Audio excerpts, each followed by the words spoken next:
There is a moment in every society when the noise stops working, when slogans lose their power, and when people quietly begin to make choices that do not announce themselves.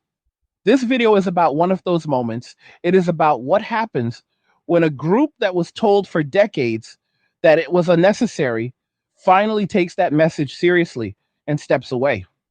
And if you stay until the end, you will understand why what we are witnessing right now is not a trend, not a phase, but a permanent shift that very few people are prepared for. Before we get into it, take a moment to like the video, share it with someone who needs to hear this message, subscribe to the channel, and click the notification bell, and select all so you get every single Angry Guy video the moment we release it. It helps the channel more than you know, and it ensures you do not miss what is coming next. I also want to tell you to check out Angry's Crypto Academy if you want to learn how to protect and safeguard your assets and grow your wealth. The Academy teaches you how to buy, sell, and trade crypto responsibly and strategically. And it is linked in the description of this video. So go check it out now while you are thinking about it. And if you are enjoying these Angry Guy videos and want to show support, you can buy me a Red Bull using the link in the description. It helps keep the lights on, keeps the content coming, and it is genuinely appreciated. Now, let us get into the heart of this conversation. For a very long time, men were told that they were not needed. Not subtly, not indirectly, but openly and repeatedly. They were told they were optional, replaceable, and in many cases, a problem to be managed rather than contributors to be valued. At first, many men pushed back. They tried to explain their role, they tried to adapt, they tried to meet expectations that were constantly shifting. Over time, something else happened. They stopped arguing, they stopped explaining, they stopped asking for permission. They quietly listened, internalized the message, and then they left. This did not happen overnight. It was not coordinated. There was no meeting, no manifesto, no single leader. It happened the way real cultural shifts always happen, through individual decisions made in silence. One man deciding not to date anymore, another deciding not to pursue relationships that felt one sided, another deciding that his peace mattered more than constant negotiation. Eventually, those individual choices added up to something larger, something impossible to ignore. What many people are reacting to now is not men changing. It is the delayed reaction to men already having changed. For decades, there existed an unspoken system that most people pretended not to see. Many men filled roles that went far beyond romance or partnership. They provided labor, time, problem solving, emotional buffering, financial support, and practical help, often without formal acknowledgement. Sometimes this was inside relationships. Sometimes it was in friendships. Sometimes it was in situations where there was no clear label at all. It was simply assumed that men would step in, fix things, cover costs, and absorb stress. Free meals were part of this, so was unpaid labor. Repairs, moving help, technical support, emergency favors, advice, protection, and problem solving all quietly flowed in one direction. These were not always malicious arrangements, but they were normalized. Men were expected to give and often told that their value came from how useful they were to others. At the same time, many men were told that their presence alone was not enough, that they needed to prove themselves constantly, while also being told that their efforts were unremarkable or even unwelcome. Over time, the contradiction became impossible to ignore. Give more, but expect less. Do more, but say less. Be useful, but do not expect appreciation. Eventually, men began to opt out. The first sign was dating. Men stopped asking women out at the same rate. They stopped competing for attention. They stopped spending money on experiences that felt transactional. They stopped playing roles that came with obligations, but no stability. The second sign was social withdrawal. Fewer men were available for favors. Fewer were willing to be on call. Fewer were interested in being emotional support systems without reciprocity. Even the men who were once defined by constant attention and praise began to pull back. Attention is a resource, and like any resource, it eventually runs out when it is taken for granted. When men realized that attention was expected but rarely valued, many chose to keep it for themselves. What makes this moment unique is the timing. This shift is happening during a period of rising costs, shrinking safety nets, and economic pressure that affects everyone. Inflation has changed daily life. Rent, food, transportation, and basic necessities now demand a larger share of income than they did just a few years ago. Systems that once absorbed financial shocks are strained. People are being forced to confront reality without buffers. For a long time, men acted as one of those buffers. They absorbed cost quietly. They filled gaps without invoices. They solved problems without announcements. And when they stepped away, those gaps did not disappear. They became visible. This is why the reaction feels so intense. It is not simply about relationships or dating culture. It is about the sudden absence of a support structure that many people did not realize they were relying on. When that support is gone, the pressure does not vanish, it transfers. What we are seeing online now reflects this reality. Videos expressing frustration, posts about how difficult life has become, conversations about loneliness, cost of living, and unmet expectations. These are not fake emotions. They are real responses to a changing environment, but they are often misdirected. The assumption that men will return to old roles out of obligation is no longer valid. Men did not disappear because they hate society.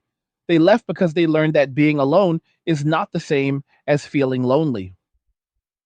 Many discovered that solitude brought peace rather than emptiness. Without constant external demands, they were able to hear their own thoughts again. They focused on health, finances, hobbies, and stability. They simplified their lives. They reduced unnecessary stress.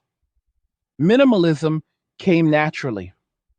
Men began removing obligations that brought anxiety rather than fulfillment. Fewer expectations meant fewer disappointments. Fewer commitments meant more control over time and resources. For many, this was the first time someone in their adult lives that they felt truly balanced. This is why calls for men to return often fall flat. You cannot ask someone to leave peace in exchange for chaos. You cannot offer guilt as an incentive when the alternative is stability. Men are not rejecting connection, they are rejecting imbalance. Another important shift happened alongside this withdrawal. Men began trusting observable reality more than messaging. For years, they were told one thing while experiencing another. They were told they were privileged while feeling disposable. They were told they were necessary only when something needed to be fixed. Over time, pattern recognition replaced narratives. This is not bitterness, it is adaptation. Men noticed that many systems were designed to extract effort without offering long term security. They noticed that accountability was often one directional. They noticed that risk was theirs to carry, while reward was uncertain. Once that awareness settled in, behavior changed. What makes this moment irreversible is that men are not asking to be convinced. They are not negotiating terms. They are simply choosing differently. And choice, once exercised, is difficult to reverse. As larger social and economic pressures increase, this divide becomes more visible. When life is easy, inefficiencies are tolerated. When life becomes hard, every imbalance matters. People begin to notice who contributes, who consumes, and who absorbs consequences. The old assumptions do not survive stress tests. Men who have walked away are not celebrating anyone else's struggle. They are focused inward. They are preserving energy. They are building resilience. They are preparing for uncertainty by controlling what they can control. Money saved, time reclaimed, stress reduced. This is not abandonment, it is self preservation. For decades, men stood between harsh reality and those they cared about. They absorbed shock so others did not have to.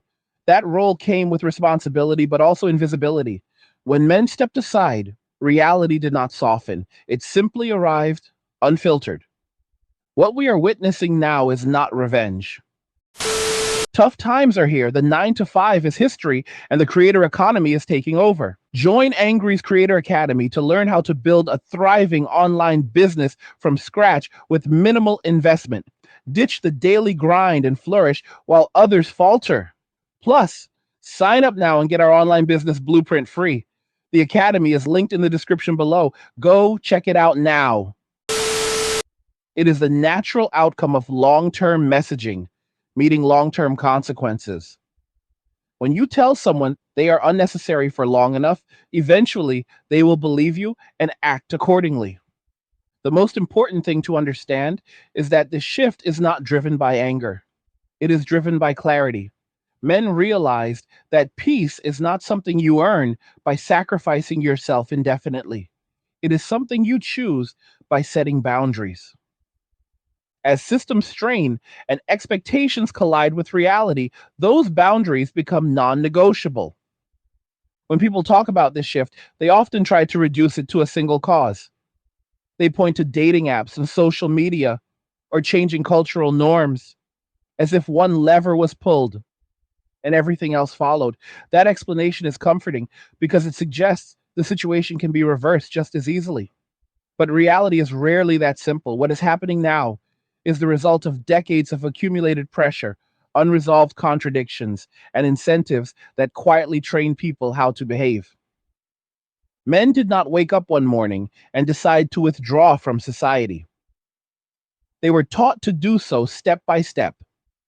Each experience reinforced the lesson that effort did not guarantee respect, that responsibility did not ensure appreciation, and that sacrifice did not lead to security. Over time, the cost benefit calculation became impossible to ignore. When effort consistently produced diminishing returns, the rational response was to stop investing. This pattern appeared in relationships first because relationships are where expectations are most personal and consequences most immediate. Many men realized that they were expected to bring value while being treated as replaceable. They were told to be confident but not assertive, strong but not dominant, generous but not expectant. These contradictions created an environment where no action was ever quite right and no outcome ever quite stable.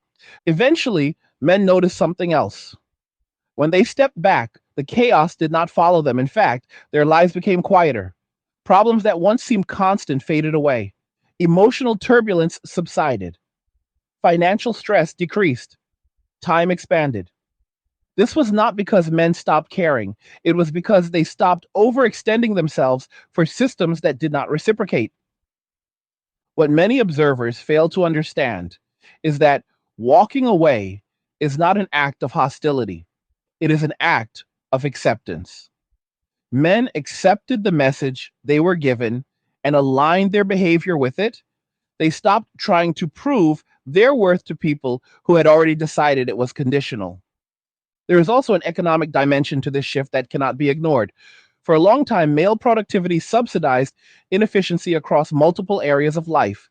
Men worked longer hours, took on more risk, and accepted more stress, often to support structures that did not prioritize their well being. When those same men were told they were privileged or unnecessary, the incentive to continue absorbing that burden vanished.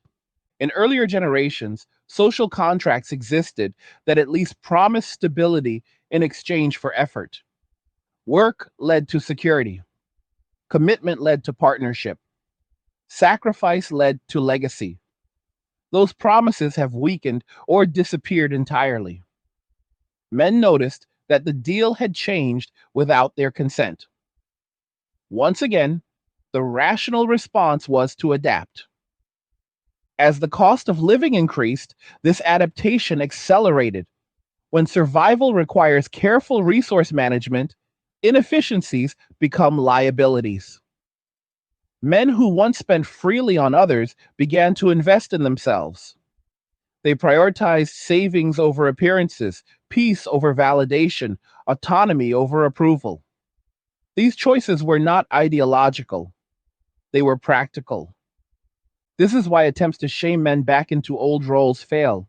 Shame works only when the person being shamed believes they have something to lose. Men who have already detached have nothing left to threaten. Their self worth is no longer tied to external approval. That is a dangerous position for systems that rely on compliance. Another misunderstood element is loneliness. Many assume that men who withdraw must be isolated and unhappy. This assumption reveals more about the speaker than the subject. Men discovered that solitude can be restorative rather than painful. Without constant judgment or expectation, they could exist as they were. They formed smaller, tighter social circles. They engaged in activities that brought genuine satisfaction rather than status signaling. For many, this was the first time they experienced internal alignment. Their actions matched their values. Their time reflected their priorities. Their energy was no longer fragmented across endless demands. That sense of coherence is difficult to give up once it is found. Meanwhile, those who relied on constant external input began to feel the absence. Attention that was once abundant became scarce. Assistance that was once assumed now required negotiation. The imbalance that had been invisible suddenly became obvious. This is where panic enters the conversation. Panic often disguises itself as moral outrage. Instead of asking why men left, some ask how to force them back. Instead of examining incentives, they accuse character. This approach only deepens the divide because it confirms the very reasons men withdrew in the first place. When accountability is externalized, trust erodes further. There is also a generational component that deserves attention. Younger men observed what happened to older men and adjusted early. They saw the outcomes of long term sacrifice without security. They saw the emotional and financial toll. They learned from observation rather than experience. As a result, they opted out sooner. This generational learning is powerful because it spreads quietly. Advice is shared informally. Stories circulate. Patterns become warnings. By the time a system realizes participation is declining, the decision has already been made by millions of individuals independently. What complicates this further is that men did not stop contributing entirely. They simply redirected their contributions. Instead of giving indiscriminately, they invested selectively. They built skills. They explored alternative income streams. They focused on self reliance. In many cases, they became more capable, not less. They just stopped donating that capability to environments that did not value it. This is why the narrative of collapse is misleading. Society is not collapsing because men left. Society is being exposed because men stopped buffering its inefficiencies. When pressure reveals cracks, those cracks were always there. The buffer merely delayed recognition. As economic uncertainty increases, this exposure accelerates. When margins are thin, reliance becomes visible. When resources are scarce, assumptions are tested. People are forced to confront uncomfortable questions about sustainability and fairness. These conversations are long overdue. Men who have walked away are often portrayed as disengaged or apathetic. In reality, many are more intentional than ever. They track expenses. They plan for the future. They maintain physical health. They cultivate mental resilience. They are not waiting for rescue or validation. They are building stability quietly. This quiet competence is unsettling to systems that rely on constant participation. It does not seek attention. It does not ask permission. It does not advertise itself. It simply exists.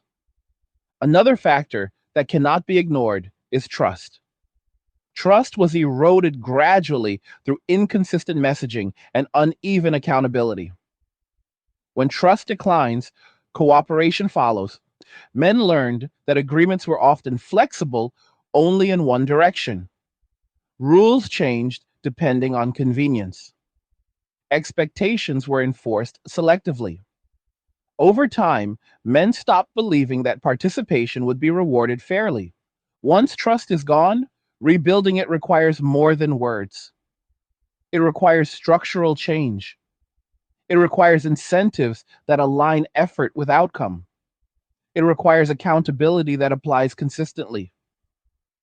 Without those elements, appeals fall on deaf ears, and this is why nostalgia-based arguments do not work. Telling men to return to how things used to be ignores the reality that conditions have changed. The past cannot be restored without restoring the agreements that made it functional. Simply demanding participation without offering stability is not persuasion. It is entitlement. What we are seeing now is the emergence of parallel lifestyles. Men are not trying to fix everything. They are creating environments where they can thrive without constant friction. Smaller spaces, fewer obligations, clear boundaries, predictable routines. These choices are not signs of defeat. They are strategies for sustainability. In many ways, this is a return to fundamentals: food, shelter, health, autonomy, peace. Strip away excess and focus on what matters. This approach stands in contrast to cultures built on endless consumption and validation seeking. When excess becomes unaffordable, fundamentals regain importance. The reaction to this shift often reveals who benefited most from the old arrangement. Those who lose unearned advantages tend to protest the loudest. Those who gain peace rarely announce it. Silence can be more telling than outrage. It is also important to understand that men are not organizing against anyone. They are not forming movements in the traditional sense. They are simply opting out. Opt out behavior is difficult to confront because it does not engage. You cannot argue with absence. You cannot shame someone who is no longer listening. This leaves many institutions unprepared. They were built on assumptions of participation. When participation declines, those assumptions fail. Adaptation becomes necessary, but adaptation requires honesty. It requires acknowledging what drove people away rather than blaming them for leaving. Men walking away is not a rejection of responsibility. It is a rejection of asymmetry: responsibility without authority, obligation without security, effort without appreciation. Remove the imbalance, and participation becomes attractive again. Leave it intact, and withdrawal continues. As this process unfolds, there will be attempts to reframe the narrative. Expect language to change. Expect new labels. Expect appeals to fear or morality. These are signs of adjustment, not solutions. Solutions require incentives that align reality with rhetoric. For men who have already stepped back, the priority remains the same: preserve peace, protect resources, observe patterns, make decisions based on outcomes rather than promises. This mindset is not pessimistic, it is pragmatic. We are entering a period where clarity matters more than consensus. Those who see clearly will adapt. Those who cling to outdated assumptions will struggle. This applies to individuals and institutions alike. The most misunderstood part of this entire shift is that it is not driven by resentment, it is driven by acceptance. Acceptance that effort must be reciprocated. Acceptance that peace is valuable. Acceptance that self-preservation is not selfish. As pressure continues to build across society, these principles will become more common, not less.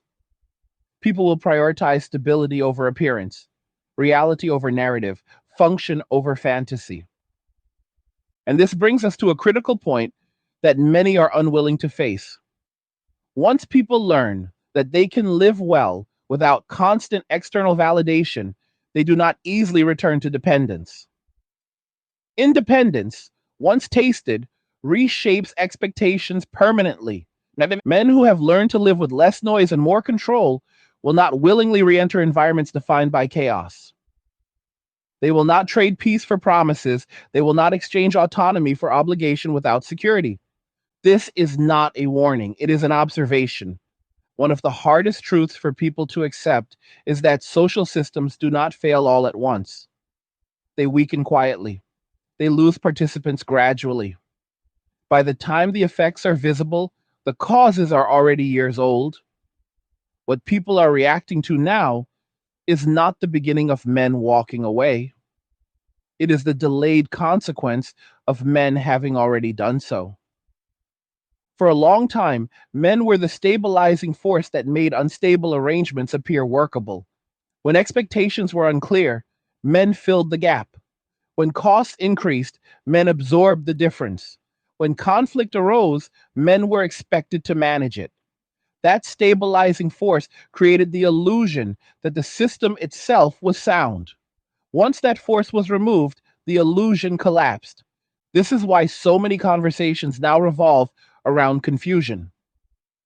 People ask where all the men went, why dating feels impossible, why support has vanished, why life feels harder than it used to.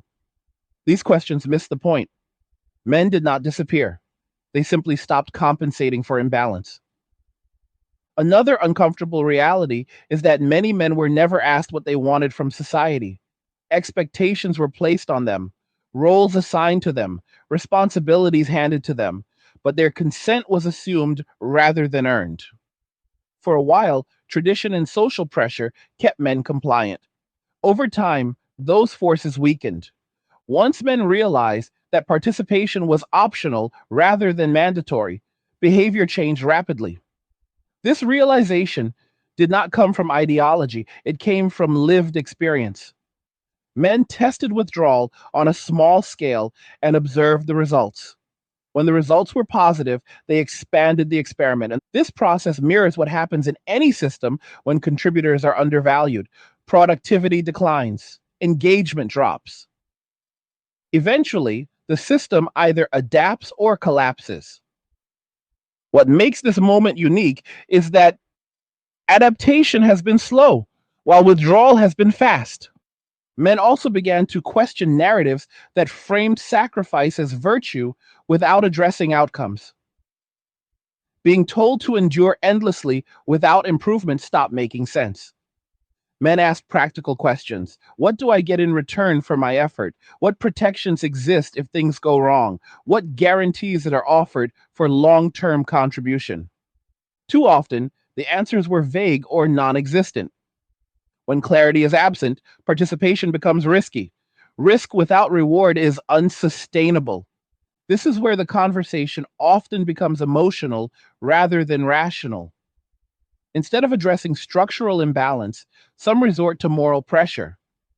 They accuse men of abandoning responsibility or lacking empathy.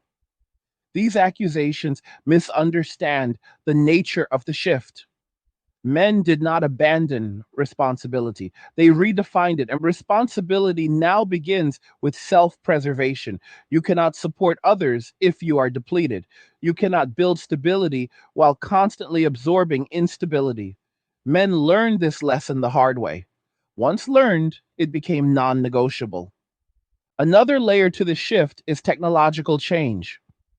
Automation, remote work, digital communities, and decentralized income streams reduce dependence on traditional structures. Men no longer needed approval from institutions that did not serve them. They could operate independently. This independence accelerated detachment. When alternatives exist, tolerance for dysfunction decreases. Men who once stayed out of necessity now leave out of choice. What many fail to understand is that choice changes psychology. When staying is optional, participation must be attractive. It must offer value, respect, and stability. When it does not, withdrawal is logical. The silence of men is often misinterpreted as indifference. In reality, it is focus. Focus on controllable variables. Focus on long term survival. Focus on peace. Loud debates are distractions. Men learned that engaging in endless argument produced nothing but exhaustion. This is why attempts to provoke reactions often fail. Men are no longer invested in winning debates. They are invested in improving outcomes. Arguing does not improve outcomes. Planning does. As this mindset spreads, it reshapes social dynamics. Men form fewer but stronger connections. They avoid environments that demand performance without reciprocity. They assess risk carefully. They observe behavior rather than listen to promises. This observational approach frustrates those accustomed to rhetorical persuasion. Words lose power when actions contradict them. Men have become attuned to these contradictions. Once you see them, you cannot unsee them. Another aspect rarely discussed is how men redefined success.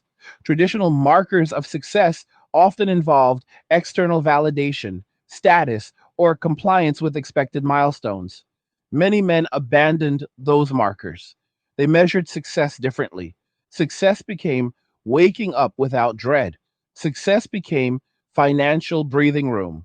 Success became quiet evenings without conflict. Success became health, autonomy, and control over time. These metrics are deeply personal and resistant to social pressure. When people criticize men for lacking ambition, they often misunderstand the shift. Men did not abandon ambition, they redirected it. Instead of chasing approval, they chased sustainability. This redirection created a cultural disconnect. Institutions and narratives still operate on old definitions of success, while individuals operate on new ones. When these definitions clash, misunderstanding follows. As economic conditions worsen, this disconnect will grow. People will increasingly question whether traditional paths are worth the cost. Men already answered that question for themselves. There is also a misconception that men are waiting for conditions to improve so they can return. This assumes withdrawal is temporary. For many, it is not. Once you reorganize your life around peace and autonomy, returning to high friction environments feels irrational. Men have adjusted expectations downward in some areas and upward in others. They require less validation but more consistency, less excitement but more stability, less drama but more trust. These preferences are incompatible with environments built on volatility. Until those environments change, participation will remain low. Another important observation is that men are not trying to punish anyone. They are simply refusing to subsidize dysfunction. This distinction matters. Punishment seeks reaction. Refusal seeks distance. And distance deprives systems of energy. Over time, that deprivation forces change or decline. This process is slow but relentless. As more men disengage, the burden on remaining participants increases. This creates feedback loops. Increased burden accelerates burnout. Burnout accelerates withdrawal. Withdrawal increases burden further. Breaking the cycle requires structural reform, not emotional appeals. It requires aligning incentives with contribution. It requires transparency and accountability. It requires acknowledging past failures without deflection. Unfortunately, many institutions resist this level of introspection. Blame is easier than reform. Messaging is cheaper than change. But messaging does not rebuild trust. Trust rebuilds only when behavior changes. Men are watching closely. They are patient. They are not easily persuaded by promises. They look for patterns. They evaluate outcomes. If conditions improve genuinely, participation may increase. If not, withdrawal will deepen. This is not pessimism, it is realism. Another overlooked factor is how men support each other during this transition. Informal networks form around shared values. Advice circulates quietly. Strategies are exchanged. These networks do not seek visibility, they seek effectiveness. Because they operate under the radar, they are often underestimated, but they are resilient. They adapt quickly, they prioritize discretion. This quiet cooperation contrasts sharply with loud advocacy. It does not rely on mass agreement, it relies on mutual understanding. As these networks strengthen, reliance on traditional structures weakens further. Men create parallel systems that meet their needs without constant friction. Once those systems exist, re entry becomes unnecessary. The broader implication is that society must decide whether it wants participation or compliance. Compliance can be enforced temporarily, participation must be earned continuously. Men no longer respond to coercion, they respond to alignment. When values, incentives, and outcomes align, engagement follows naturally. When they do not, disengagement is inevitable. As pressures mount, clarity will increase. People will see more clearly who contributes and who depends, who adapts and who resists, who builds and who complains.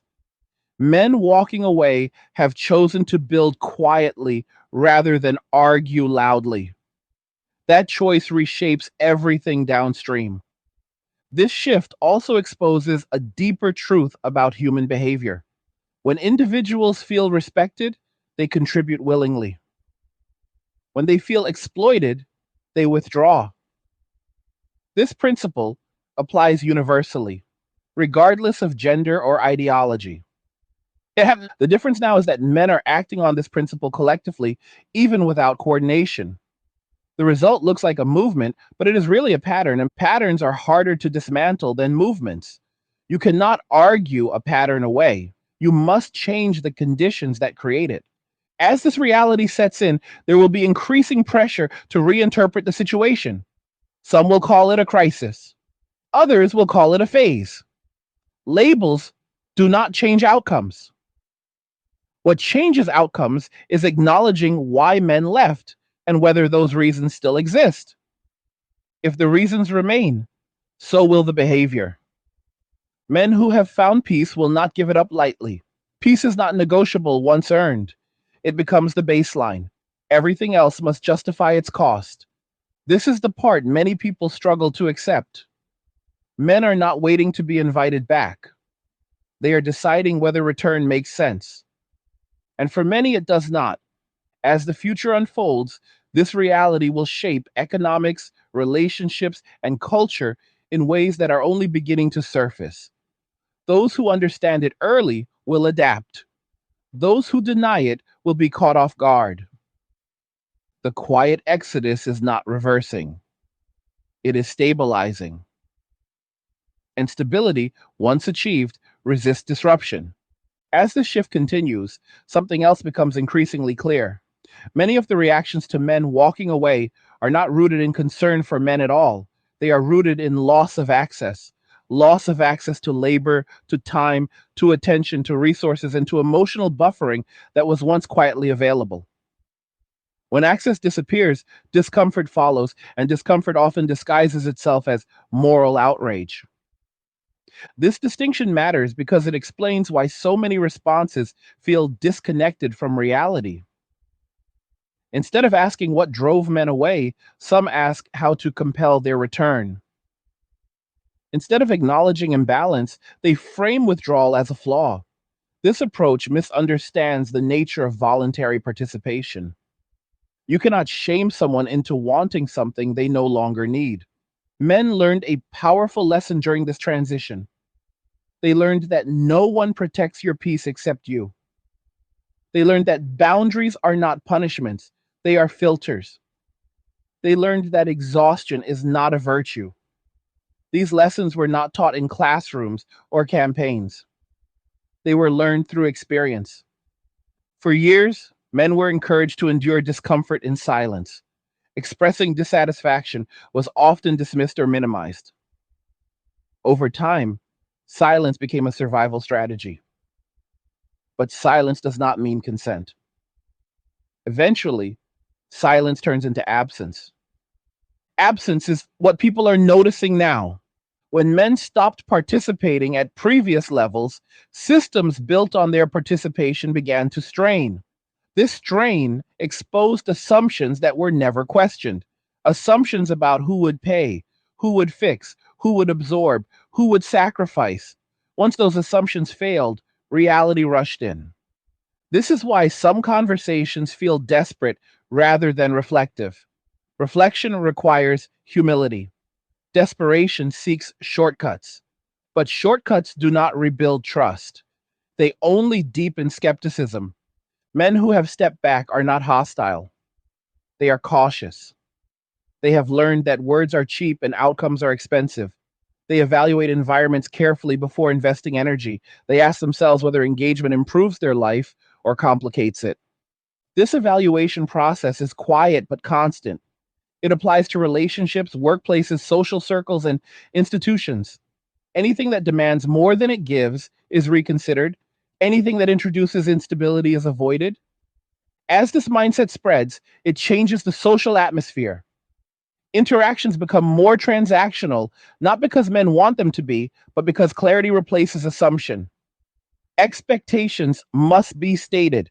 Value must be mutual. Ambiguity is no longer tolerated. And some interpret this as coldness. It is not. It is precision. Precision reduces waste. Waste drains energy. Men who once burned energy freely now conserve it intentionally. Another important shift is how men view responsibility. Responsibility is no longer defined by endless obligation. It is defined by choice, choosing what to carry and what to put down, choosing when to engage and when to disengage. This reframing removes guilt from the equation. Guilt was once a powerful motivator. Men were taught to feel guilty for prioritizing themselves. That conditioning weakened as men experienced the benefits of self focus. When guilt produces harm, it loses legitimacy. The erosion of guilt is one of the most destabilizing aspects of this shift. Many systems rely on guilt to function. When guilt fails, leverage disappears. Men who no longer respond to guilt are difficult to control. Control is an uncomfortable word, but it is central to understanding the reaction. Loss of control feels like injustice to those accustomed to it. What they call abandonment is often the removal of compliance. This is why attempts to reassert moral authority often escalate in tone. Volume increases when influence declines. Accusations intensify when persuasion fails. These are signs of diminishing returns. Men are not confused by this escalation. They recognize it as confirmation. When dialogue turns into pressure, trust erodes further. Another layer of the shift involves how men relate to uncertainty. In the past, uncertainty was often masked by social expectations. Men were expected to commit first and hope things worked out later. That approach feels reckless in an unstable environment. Modern conditions reward caution. Men now prefer optionality over obligation. They value flexibility over rigidity. They keep exits visible. This does not mean they fear commitment. It means they require conditions that justify it. As uncertainty increases globally, this preference will become more widespread. People will hedge risk. They will protect downside. They will avoid irreversible decisions without clear benefit. Men walking away are not rejecting connection. They are rejecting blind commitment. And another misconception is that men are waiting for validation. They are not. Validation has been replaced by verification. Men verify through observation. They trust patterns more than promises. This shift in trust mechanics changes everything. Narratives lose power. Performance matters more than messaging. Consistency outweighs intensity. Those who understand this adapt their behavior. Those who do not continue to speak louder. Silence once again speaks louder than both. As time passes, more people will notice that men who walked away are not deteriorating.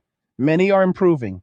Health metrics improve, stress decreases, financial stability increases. This creates cognitive dissonance for those who predicted misery. When predictions fail, narratives must adjust. Some will claim these men were never contributing anyway. Others will claim they were never needed. These claims contradict observable reality. If men were never needed, their absence would not be noticed. Yet it is noticed constantly. This contradiction fuels frustration. People sense something is wrong, but resist admitting why. Admitting why would require confronting uncomfortable truths about dependency and imbalance. Dependency is not inherently bad. Unacknowledged dependency is. For years, dependency was disguised as independence. A support was framed as entitlement. Assistance was assumed rather than appreciated. When support vanished, independence was tested. Testing revealed gaps. Men did not create those gaps. They simply stopped filling them. This distinction matters because it shifts responsibility back where it belongs. Systems must sustain themselves without relying on invisible labor.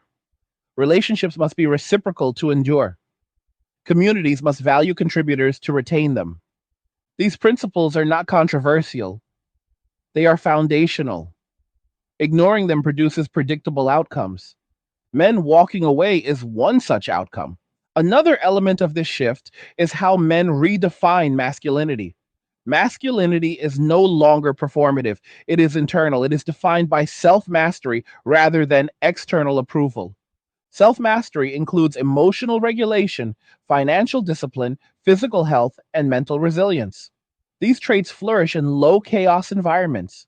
Men who cultivate them avoid environments that undermine them. This avoidance is misinterpreted as disengagement. It is actually selectivity. Selectivity increases with experience. Men who have been burned become discerning. They invest only where returns justify risk. As this discernment spreads, shallow incentives lose effectiveness. Flattery loses impact. Promises lose appeal. Only tangible outcomes matter. This creates pressure on systems that relied on symbolic gestures rather than material improvements. Symbols are cheap, improvements are costly. Men have decided they are done paying for symbols. Another uncomfortable truth is that many men discovered they were happier with less social validation, but more control. This realization undermines entire industries built on insecurity and comparison. When people stop competing for approval, consumption patterns change. Men who disengage spend differently. They buy less status and more utility. They prioritize durability over novelty. This shift affects markets quietly but significantly. Economic systems are sensitive to behavioral changes. When enough people alter spending habits, industries adapt or decline. This process has already begun. Men walking away are not isolated actors. They are part of a broader recalibration toward sustainability. This recalibration will not be reversed by nostalgia or pressure. It will only accelerate as conditions reinforce it. The question is not whether men will return to old roles. The question is whether new roles will emerge that offer balance, respect, and stability. If such roles emerge, participation may increase. If not, withdrawal will continue. This is not ideological, it is conditional. Men have become conditional participants. Conditions matter now. This conditionality is often framed as selfishness. It is not. It is informed consent. Participation without consent is exploitation. Men have withdrawn consent. Withdrawing consent is not aggression, it is autonomy. As autonomy spreads, relationships of all kinds must adapt. They must be voluntary, reciprocal, and sustainable. Anything else will struggle. This reality applies universally. It is not limited to gender. It is a reflection of broader shifts toward decentralization and individual agency. Men walking away are simply early adopters. Early adopters always face resistance. They challenge norms, they expose inefficiencies, they force adaptation. Over time, what was once controversial becomes common sense. The current backlash is a sign that the transition is underway. Those who understand this moment will navigate it successfully. Those who deny it will be confused by its outcomes. Men are not asking to be understood, they are acting regardless. Action, not argument, defines this era. As pressures continue to mount, clarity will sharpen further. People will see what works and what does not. Participation will follow incentives, not narratives. Men have already aligned their behavior accordingly. The quiet continues. The absence remains. And the system adjusts slowly, reluctantly, but inevitably. As more time passes, the conversation around men walking away continues to reveal something deeper than surface level disagreement. It reveals a fundamental misunderstanding of motivation. Many still assume that men are driven primarily by external approval, by social rewards, or by the promise of recognition. What they fail to grasp is that once those rewards lost credibility, men recalibrated toward internal metrics. Internal metrics are harder to manipulate. You cannot inflate them with slogans or pressure them with shame. Peace either exists or it does not. Stability is either present or it is not. Control over one's time is either respected or violated. Men who have shifted inward evaluate everything against these standards. This inward evaluation reshapes decision making across every domain of life. Work is chosen not just for income, but for sustainability. Relationships are assessed not just for attraction, but for long term balance. Social engagement is filtered for genuine connection rather than obligation. Anything that consistently produces stress without corresponding benefit is cut away. This pruning process is uncomfortable to witness from the outside. It exposes how much participation was once taken for granted. When someone stops showing up, the absence forces questions that were previously unnecessary. Why was this person here in the first place? What did they provide? What happens now that they are gone? For a long time, those questions were never asked because answers were assumed. Men were assumed to adapt. They were assumed to endure. They were assumed to fill gaps quietly. When those assumptions collapsed, so did the comfort built on them. What many people call a social crisis is actually an accountability crisis. Systems built on unacknowledged contributions are now being asked to stand on their own. Some can, many cannot. The difference lies in whether value was mutual or one directional. Men walking away did not create fragility, they revealed it. Another important aspect of the shift is how men relate to time. Time was once spent reactively, responding to needs, managing emergencies, solving problems that were not their own. Over time, this reactive existence created burnout. Men who stepped back reclaimed their time intentionally. They structured days around priorities rather than interruptions. They created routines that supported health and focus. They limited exposure to unnecessary conflict. This control over time became one of the most valuable outcomes of withdrawal. Once time is reclaimed, perspective changes. Urgent demands lose their power. Manufactured crises become obvious. Men learn to distinguish between real responsibility and emotional noise. This discernment protects energy. Energy conservation is not laziness, it is strategy. In a high pressure environment, wasted energy is costly. Men adapted accordingly. This adaptation also changed how men perceive obligation. Obligation used to be socially enforced. You were expected to show up regardless of cost.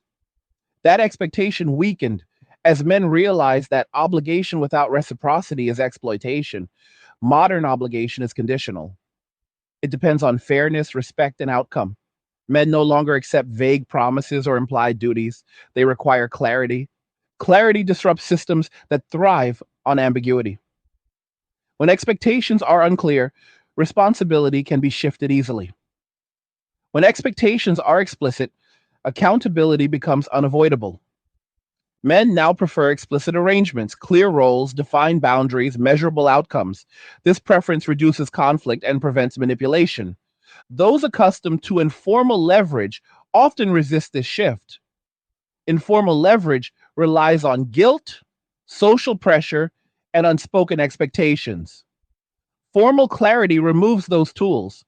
As men adopt clarity, interactions change. Conversations become shorter, but more honest. Commitments become fewer, but more reliable. Trust, when it exists, is earned through consistency rather than assumed. This new mode of interaction is less dramatic but more stable. It lacks spectacle but provides security. Men who experience this stability are reluctant to return to chaotic environments. Chaos, once normalized, becomes intolerable after peace is established. Another critical observation is that men did not abandon responsibility toward themselves. In fact, responsibility increased. Men took ownership of health, finances, and mental well being. They stopped outsourcing those responsibilities to unstable systems. So self reliance became a necessity rather than a slogan.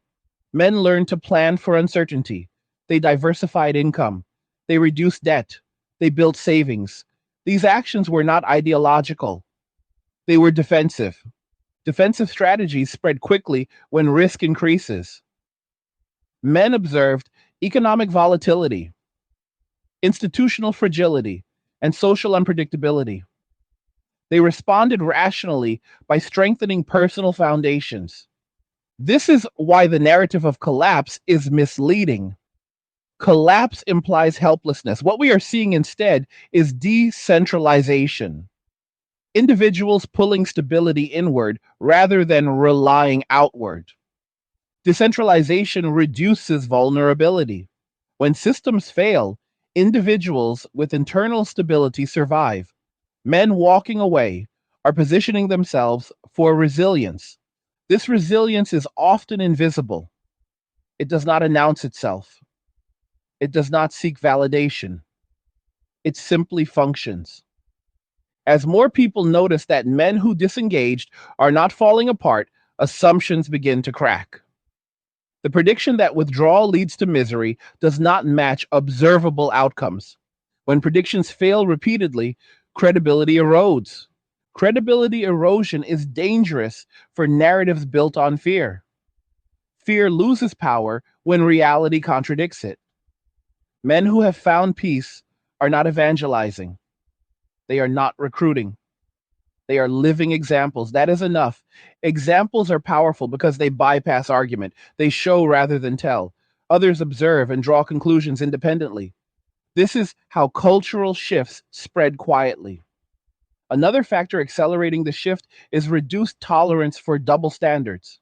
Men noticed that rules were often applied selectively.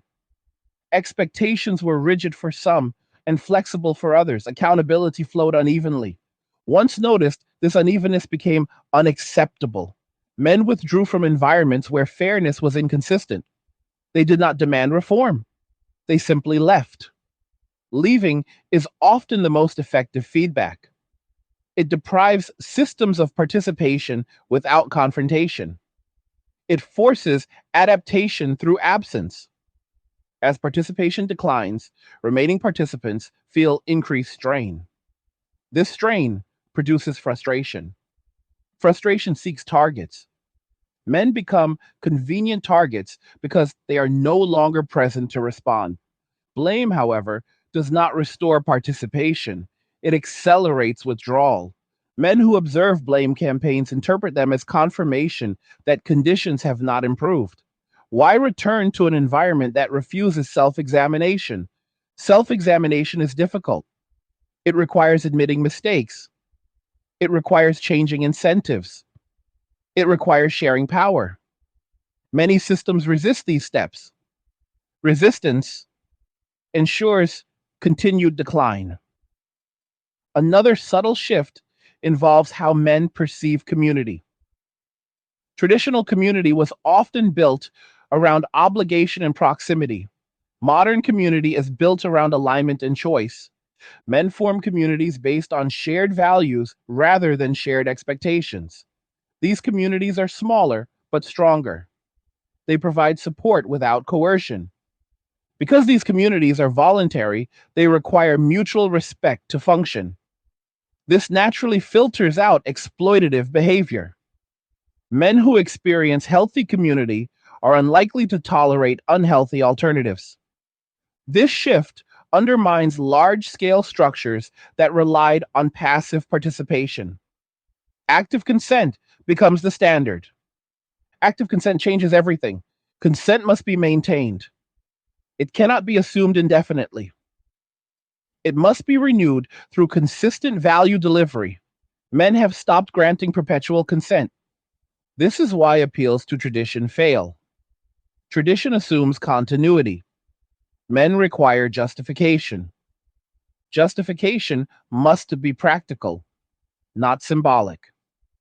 Another important aspect of this moment is that men are no longer interested in being perceived as good. They are interested in being well. Being perceived as good required compliance with external standards. Being well requires alignment with internal needs. Men chose the latter. This choice reduces susceptibility to social pressure. Reputation matters less when peace matters more. This does not mean men are antisocial, it means they are selective. Selectivity increases quality, it reduces quantity. As selectivity spreads, social dynamics change. Fewer interactions, but deeper ones. Less noise, but more substance. This environment feels alien to those accustomed to constant engagement. They mistake silence for absence of value. In reality, value has concentrated. Concentration of value is efficient. It eliminates waste.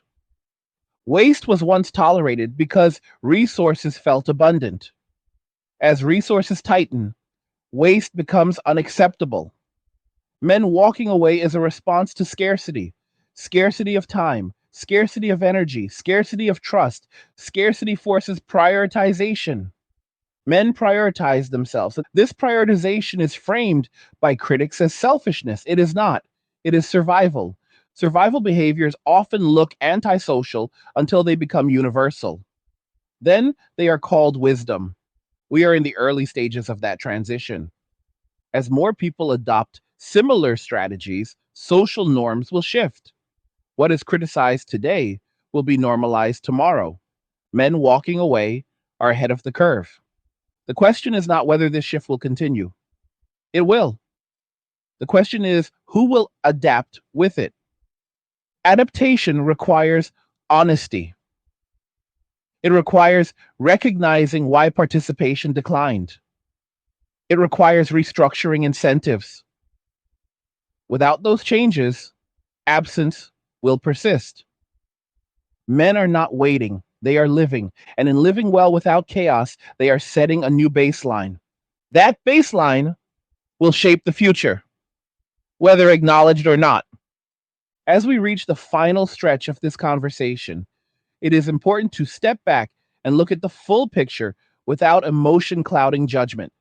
What we are witnessing is not a battle, not a gender war, and not a temporary backlash.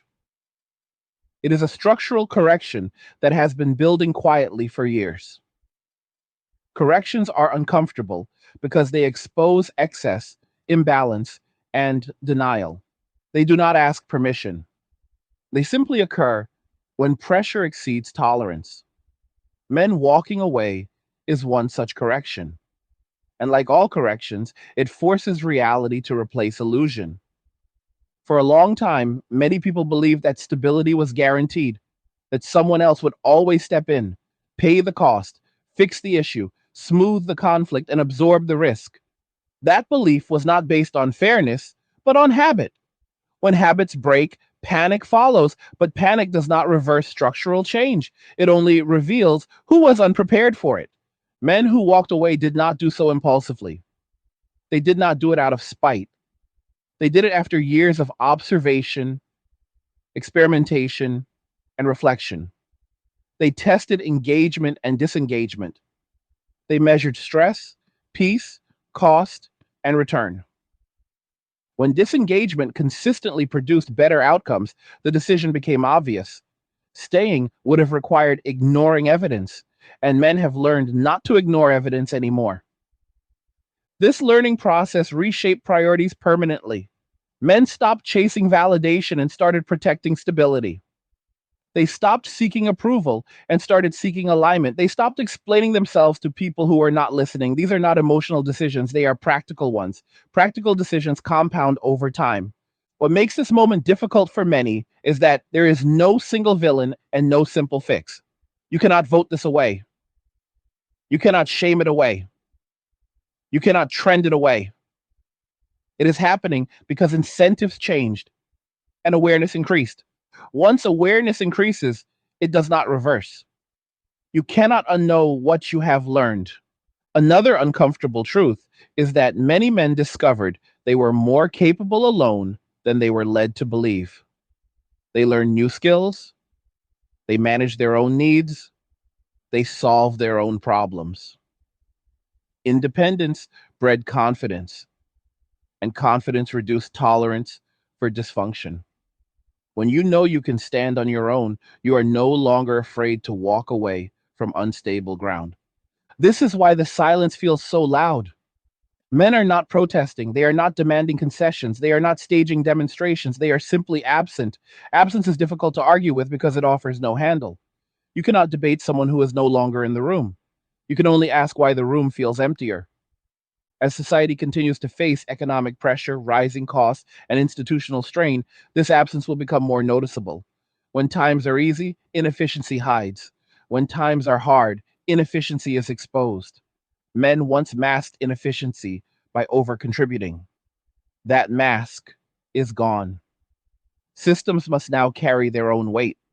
Some will adapt. They will reassess incentives, restore balance, and rebuild trust through action rather than words. Others will resist. They will blame, label, and deflect. Those paths lead to very different outcomes.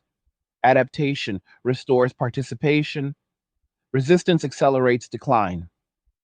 Men are watching carefully, but they are no longer invested in promises. They look for consistency. They look for fairness. They look for respect that is demonstrated rather than declared. Without those elements, engagement remains optional, and optional things are often declined. This shift also forces a deeper conversation about meaning. For many men, meaning was once tied to service to others. When that service became expected rather than appreciated, meaning eroded. Men rebuilt meaning internally. Purpose became self directed. Fulfillment came from mastery, peace, and progress rather than sacrifice without return. This internalization of meaning is one of the most powerful aspects of the shift because it cannot be easily undone. External incentives lose power when internal satisfaction is sufficient. You cannot lure someone with approval when they no longer need it. As more men adopt this orientation, culture will adjust slowly. Expectations will change. Roles will be renegotiated. Some relationships will dissolve. Others will strengthen. The ones that survive will be those built on reciprocity rather than assumption. There is no going back to a world where effort is demanded without respect. There is no returning to a system that relies on invisible labor. Those days are over, not because men are angry, but because men are aware. Awareness is the irreversible variable in this equation. The future will favor those who understand this and respond honestly. It will not favor those who cling to narratives that no longer match reality.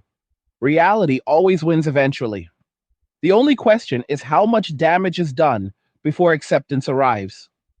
Men walking away is not the end of society. It is the end of complacency. It is the end of unexamined assumptions. It is the end of participation without consent. What replaces it will depend on whether balance is restored or denied. As we move forward, the most productive question is not how to make men return, but why they would want to. Answer that honestly, and participation becomes possible. Ignore it, and absence becomes permanent. Before we close, I want to hear from you. What did you think about what was discussed here? Do you agree with these observations? Have you seen these patterns in your own life or in the lives of people around you? Leave a comment and share your thoughts because this conversation is bigger than any single video. Like the video if you like it, don't forget to subscribe. And if you like the video, share the video. And just remember that all roads lead to MWA, men walking away, and cheers. Nothing says you care like crypto. Nothing can compare. Nothing says you care like crypto. Oh, nothing can compare to crypto.